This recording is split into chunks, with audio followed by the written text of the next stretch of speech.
Imagine sailing up to a 227-foot deep sea cave made entirely of perfect, interlocking hexagonal pillars. And as the Atlantic swell crashes into it, the whole cavern echoes with the ocean's roar. Inside this cavern, the geometry feels impossible. This is a 227-foot vaulted space, defined by thousands of nearly perfect hexagonal columns of black rock. Ancient Gaels looked at this precision and saw the work of a builder. They attributed the hall to a mythological giant named Fingal, reasoning that these pillars were too uniform to be anything but a manual construction. That sense of intentional design left 19th century visitors stunned. Felix Mendelssohn attempted to capture the cave's acoustic rhythm in his Hebrides overture, while Queen Victoria noted in her journal that the rocks under the water glowed with the vibrant colors of a royal hall.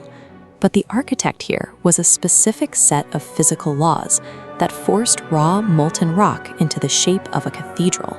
60 million years ago, a massive volcanic eruption flooded this region, burying the landscape under a thick, uniform blanket of lava. As this boiling mass settled, it was caught between two cooling forces, the cold Scottish bedrock below and the chilling atmosphere above. This cooling caused the lava to shrink, pulling the material towards centers of contraction. As the internal tension reached a breaking point, the rock began to crack.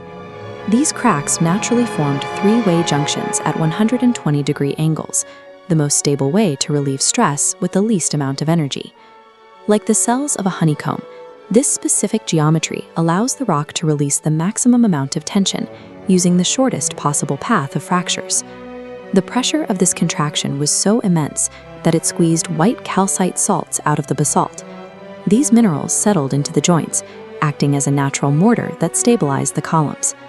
On the surface of the island today, we see the result of that thermal footprint, an interlocking grid of pillars that looks more like a paved street than a natural outcrop. The symmetry is the legacy of a liquid cooling into a solid under perfect thermodynamic conditions.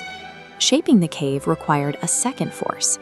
Staffa is built in 3 layers: a base of soft, compressed volcanic ash, a middle section of hexagonal columns, and a chaotic roof of volcanic debris.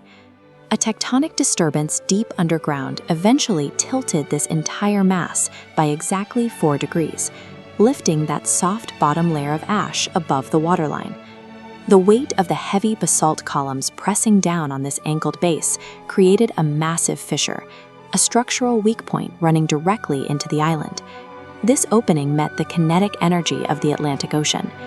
For millennia, winter storms drove waves into that fissure with explosive force. The water battered the soft ash base, hollowing out a void beneath the pillars.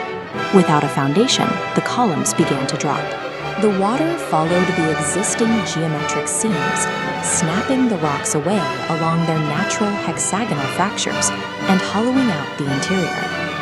The Atlantic Ocean effectively excavated the island from its weakest point, using a tectonic accident to unveil the geometry hidden inside. Standing at the entrance today, the cavern presents a masterclass in natural engineering.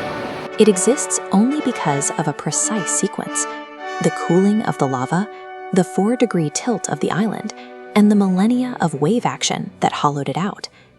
It is a reminder of the slow work of God, the sheer patience required for the natural world to shape raw stone into something beautiful.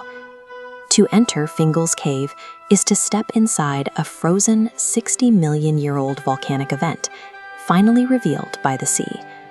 If you want to see how these same forces have shaped other corners of the world, subscribe to follow the journey.